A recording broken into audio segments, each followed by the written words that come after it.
It is my pleasure and honor to introduce our next speaker. He is my colleague, my friend. He has been such a great support to me since I've been at the chamber. I don't even look at him as like a one-up or a boss. I just look at him as a good friend, someone I can go in his office and sit down and talk to every now and then. But let me do a formal introduction of Brendon Cull. Brendon is the president of the Cincinnati, USA Regional Chamber and formerly held the positions of COO, EVP, and Chief Strategy Officer. Brendon leads teams that have overhauled public policy, government relations, talent, and marketing efforts. Brendon developed the Chamber's Transportation Initiative strategy, resulting in a successful $2 million ballot initiative and coalition supporting increased transportation funding. Brendon managed the fundraising and chamber production team for Blink and a $5 million art and light event that was the largest public event in Cincinnati's history. It is my pleasure to introduce to you Brendon Cull. Come on, give it up for him. Thanks. Thanks, Savannah. Hi, everybody. How are y'all today? It's great to be with you. I know it's the end of a long day. If you are like me, you probably got a text message from a school last night or this morning, and then you were probably really angry about it this morning when you woke up and opened your window. So I spent the day home with my children, Maggie and Ginny, who it was fun. I am in my second shirt because we went to Skyline for lunch. It's a true story. And but anyway, it's great to be here with you all. And so if you have other things on your mind and you have a lot going on, I totally understand it. I'm going to try and wrap your day up with a little bit of a talk about something called the community quotient, which I will get to here shortly. But before I get into the meat of this, I want to say two things. One is interrupt me at any point. Seriously, this was built as a keynote. I don't usually do keynote addresses because they seem a little bit more formal, and you can't just, I have words to say to you. But I want you to have a conversation. So if there's something that I say that you want to poke at or that you want to ask a question about or you want to go deeper, just throw your hand up and wave, and I'll stop and we can engage a little bit. That's much more fun, particularly at this point in the day. It's a little easier after you've started drinking, but I understand that happens here in just a minute. The second thing I want to say is I want to thank both P&G and Kroger and then everybody who's involved in the LPGA. I see Jackie's here, who's been really kind of a spirit and a leader behind everything that's gone on with the LPGA tournament. Barbara Hauser, my friend, is here. I'm looking over at the table. Peter, who was on calls with. The LPGA tournament in Cincinnati is a big deal. And it really helps put Cincinnati on the map in a way that I think is important. And it doesn't take long to figure out that we are a sports town here in Cincinnati. And it's easy to say that right now, right? It wasn't 10 years ago. But even 10 years ago, we were still a sports town. And that's something that I think that you get to know about Cincinnati. So whether it's the Crosstown Shootout, I'm a Xavier grad, so being here in this building when I saw somebody back there, ex-youth, flash the X, thank you. Gotta watch the microphone. Whether it's a Crosstown Shootout or opening day, a Bengals tailgate, a march into the FC Stadium, sitting in the Bailey, our teams in Cincinnati have real history. And I think that's different, by the way, than some other cities where these teams feel like that they are a little bit of corporate creations or something like that. Our teams have history. Our Reds team, our Bengals team, when they run the hype videos for these teams, they go back a ways. And you see folks who are characters from decades ago. And I think that's rooted in kind of our culture in Cincinnati. And now I think the LPGA belongs to that list. The common theme is that I think that what happens is we create things here in Cincinnati. We don't have any teams here that used to be in another city. We didn't buy any from another city and bring them here. And we're a city that has really great traditions. And that is something that I think is really easy to figure out about Cincinnati. Now, not everything is really easy to figure out about Cincinnati, right? First of all, you want to know why we have snow days on the days where the sun came out this afternoon. That's not easy to figure out about Cincinnati. What else isn't easy to figure out in Cincinnati? Who's moved here from another city? Wow, that's fantastic. Shout out some places. From where? Arkansas. Chicago, a lot from Chicago. I love it. Arkansas. We'll take them all. Arkansas, great. Where? Charlotte? Switzerland, fantastic. Nashville, Rhode Island. Orlando. All right, that's great. This is awesome. But if you've, okay, so for those of you, how many are natives? Show of hand. All right, so about a balanced group. That's really terrific. I like being around groups that have some balance in them, and you probably have interesting stories and connections to share with one another. If you've moved here from another city, you've probably noticed that being in Cincinnati requires a little bit of patience, intention, I say curiosity, and also humility. Being new to a city is not for the faint of heart. Being new to a city where you try to get engaged and you try to get involved in a city is also not for the faint of heart. Cincinnati itself, as you know, has its fair share of curiosities. How many of you have been asked the high school question? Right? How many of you like the high school question? Nobody likes the high school question. One friend back there likes the high school question. I'll tell you my feelings about the high school question another time. Do you get the full East Side, West Side, Northern Kentucky thing? You get that a lot around here. People talk about 4th Street around here. Do you know what that means? Folks talk about 4th Street. 4th Street is like where a lot of the banks are located, a lot of the business groups are located, some of the big companies. P&G is really powerful. They're not on 4th Street, but 4th Street ends up being like a code for people talking about where there's some power and influence in town. How often have you looked at the news and said, why don't we do this, or why don't we do that, or why you've been to another city and you can't figure out why Cincinnati hasn't adopted something yet?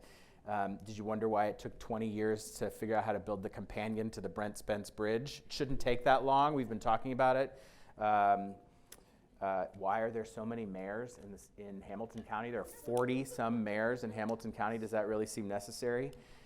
Why do we elect a coroner? We do. We actually get to vote on who becomes the coroner. And then I ask people sometimes, are you curious about why we've been able to have some neighborhoods that have had tremendous renaissances, like Over the Rhine has had an incredible renaissance.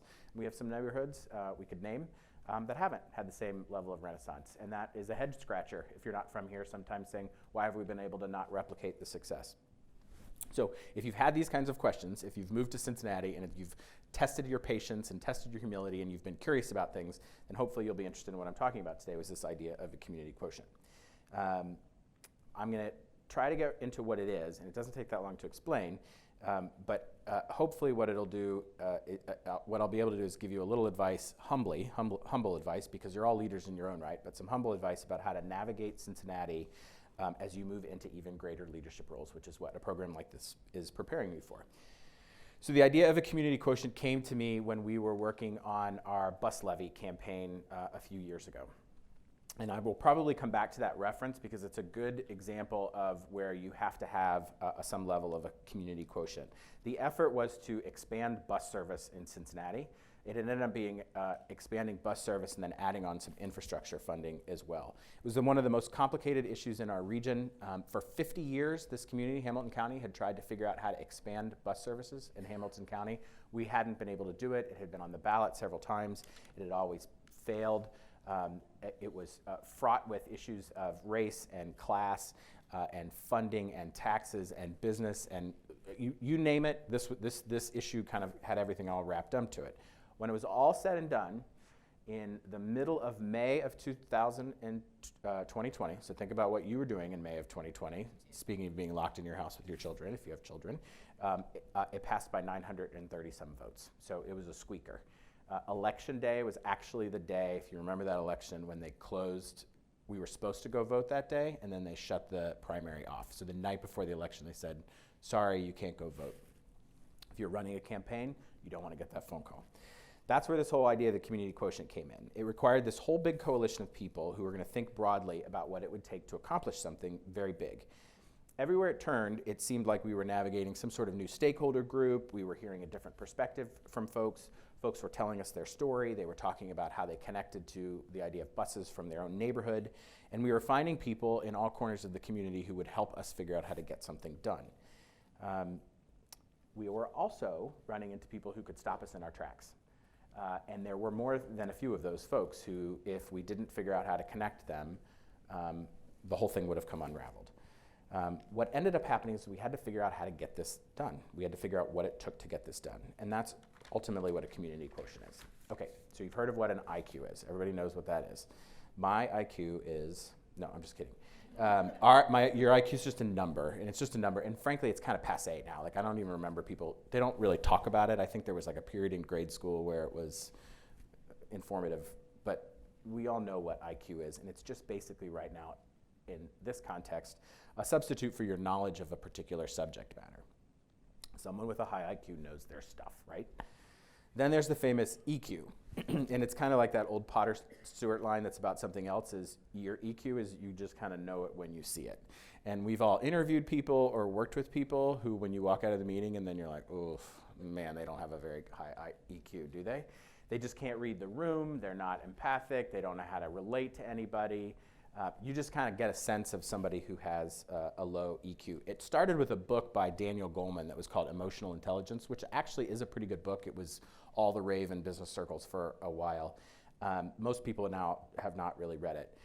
But generally speaking, you'll hear somebody say, oh, that person has a really high EQ, and that is a compliment. The third component is your community quotient. Sometimes we talk about it as your civic quotient. Civic is a little bit more of an academic term. Community is a little bit more of a neighborhood term. They both work. They're interchangeable. The idea of having a community or a civic quotient is what's important. This is what you know and understand about the world that is around you.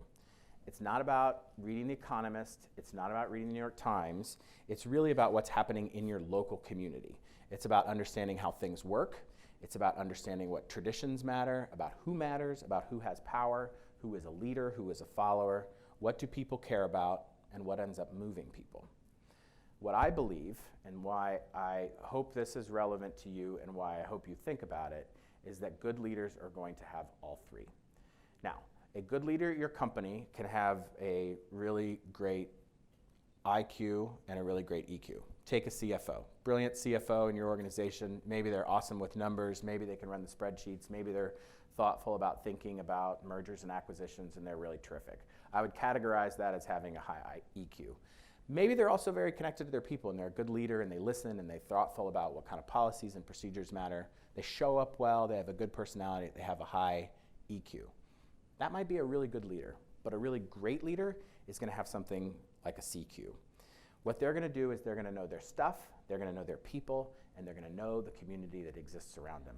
They're going to know what kind of decisions happen in the world around them that helps them make more informed decisions for their people and for the smart stuff that they're working on. The CFO, in this example, knows what's happening in a community because it might present a business opportunity. The CFO that's connected to political leaders might help identify a community need and may be able to help accomplish a broader goal. Or let's say this, what about the CFO who's aware that there's something going on in the neighborhood where the community operates, where the company operates, and maybe finds a way to be a partner with the people and the neighbors and the community groups that live nearby. That is a leader with a high CQ, and it's, in my opinion, the best kind of leader. So here's where I get to the advice portion a little bit, where, we're going to talk about it a little bit in terms of Cincinnati, which is where I have most of my experience. I moved here from Columbus, Ohio, to come to Xavier in 1995, so I've been here 27, 28 years. In this town, you won't be a Cincinnatian until they put me in at Spring Grove Cemetery, but I've been here long enough that I can talk about it the way I do. I have most of my experience in Cincinnati, like I say. I think it requires a level of intentionality to grow your CQ, and that is no matter where you are. If you picked up tomorrow and you moved to Denver, you wouldn't necessarily go back to zero, but you would go back to having a lower EQ than you do have in Cincinnati by virtue of never having lived there before. Each city, each place that you are is going to have a little bit different of a place. So I'm going to give you a couple of pointers in terms of what are the things that you can do to work on your own CQ. When I tell them to you, they're going to say, that's pretty obvious, Brendon. No breaking news here. But hopefully what it does is help you, give you a little bit of a framework and gives you a little bit different way of thinking about how you show up in your community. So the first one is that it requires a network. You're doing some of that just by being in this room. You're doing that by being part of the Chamber's leadership programs or by being part of small groups and peer groups where you share with one another. You don't have to go nuts on LinkedIn when you get home if you want to build your CQ, but you want to be networked in your community. I think many generations ago this might have been for businessmen, and unfortunately back then it was just businessmen. It was joining the Rotary or going on a bowling league, and some of those things have mercifully gone by the wayside. The downside of that is that some of these community groups that used to exist where we used to come together, they don't exist for anybody anymore. And that's why we've gotten to this point where we're not as well connected to each other as we should. So be intentional about finding ways to connect to people in your community who are necessarily different from you, who are necessarily not living in the same neighborhood or who are not experiencing the same sorts of things. The old idea of when we used to live on the cul-de-sac and the person at one end of the cul-de-sac was an engineer, and the person next to him was a metal worker, and the person next to them was a doctor, and the person next to them was a teacher. It doesn't happen so much anymore, and we're worse off as a country because of that. We're worse off as a community because of that. And so you have to be intentional about making sure you know your way around a community by being thoughtful about who is in your network. In Cincinnati, that is really easy to not do. You can live on the east side of Cincinnati and have no idea how to get to the west side of Cincinnati, and that's one of the ones that we'll laugh about. There's no highways over there, right? Once you get over to 74, it just kind of all dissipates, and you're like, where am I, right? Can you tell where I live? But on the other hand, like folks who live on the west side don't come over to the east side often enough, and if you're in the center city, I live in Clifton, it's a whole different world there too. So you have to be thoughtful about where you're going. You have to be thoughtful about making sure that you are moving around the community. The second piece is, do you know who to call? Now, this is, not everybody's going to wake up every day and have a need to call a council member or have a need to call a person of influence in town. At some point you will. The way that you do that is by paying attention to what's going on. It's by paying attention to who are your elected officials? I come from a political background. I did politics for a while, so you're never going to tell me that being involved in politics is not important and not part of what you're trying to accomplish. So let's say you operate in Blue Ash. Do you know the council members? Do you know who the city manager is? Can you pick up the phone and say, I'm trying to get a zoning change because I want to expand my business? Do you have any idea how to do that? If you don't, you need to work on your community quotient. Do you know what's happening in a community? Let's say you want to host an event on the third weekend in September. Would you do that downtown? I hope not. It's when we have Oktoberfest. But you need to know what's happening in the community. Last year, I decided to go to spring break in Palm Springs, and we went in, April it was. I couldn't figure out why the hotels were so expensive. We were 2 miles from Coachella. And so that was a little bit of a mistake. But if you're doing something in a community, you have to know what's going on in the community. You don't need to know all the random stuff that's happening. I'm not trying to convince you to be, Cliff Clavin from Cheers, but you should be aware of what's happening in your community. You should be aware that the LPGA tournament is happening at the golf club in this part of the year. Do you know where you are? That's another one. That's a very Cincinnati one because we're provincial and we care about our neighborhoods here. That can be bad. It's where the high school question comes from. But it also can be good because we have these really cool, unique, distinct neighborhoods that are fun and interesting, and it's where we have culture and we have different things that's going on. If you don't look at a map every once in a while and have an idea that you're sitting in Norwood and not in the city of Cincinnati, or you're thinking about where you actually are, that's important. It's important in a community because it matters to people in the world that's around you.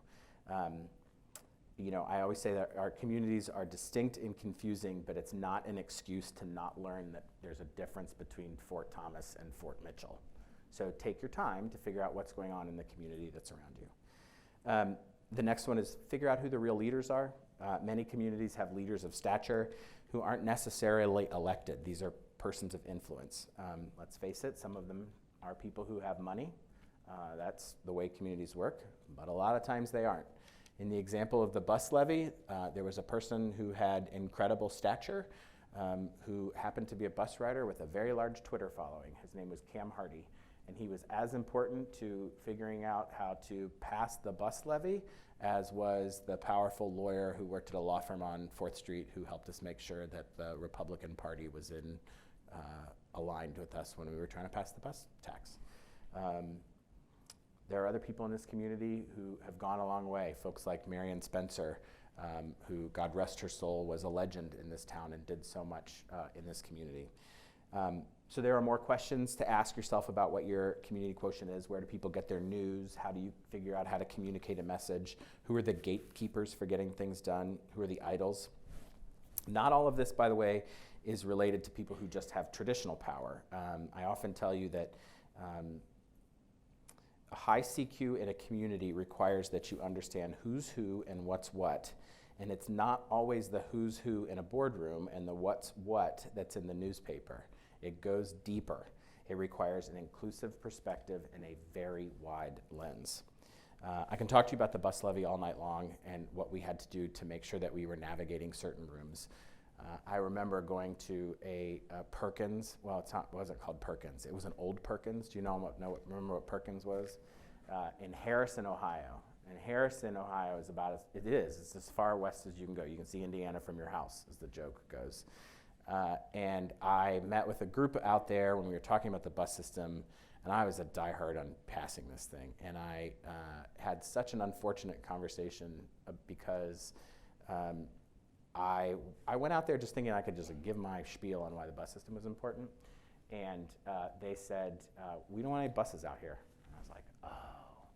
I know where this conversation is going. It's not to deride anyone in Harrison. If you live in Harrison, it's a wonderful community with a great group of people. But this was really clear that there was they didn't want buses because of all of the things that they had their preconceptions about what buses. And they said, but we want trains. And I said, what? And what was interesting is that they had a perspective about how they wanted to move around, how they wanted to communicate, how they wanted to move in a community. And there's a handful of people out there, and if you wanted to pass a levy by 930 votes, you can't just say, well, I'm never going to Harrison again. So we figured out how to go to have a conversation about paving roads and infrastructure and getting people to jobs and making sure that people who lived there could get connected to the jobs at the hospital downtown. And that required us to think with a broad mind of a community quotient. So my call to you is this as I wrap up. Please spend every day thinking about how you're showing up for work. Make sure you're smart. Make sure you're taking care of your people with your high IQ and your high EQ. But also think about your CQ on a regular basis. Think about when you show up to work and you're making your plan for the year, what are you going to do to improve your own CQ? Because I promise you, as the president of the Chamber of Commerce, I can tell you, if you are a business leader in this town, it's one of the things that is so true about our community is that for 200 years, we have had business leaders who are generous and kind and give of their time to get things done. You want to be one of those people, and the way that you're going to be successful in doing that is as if you work to have a high CQ. So that's my comments for you today. I really appreciate the opportunity to be with you, and I'll hang around if you have any questions or you want to talk, but it's been really nice to be with you here this afternoon.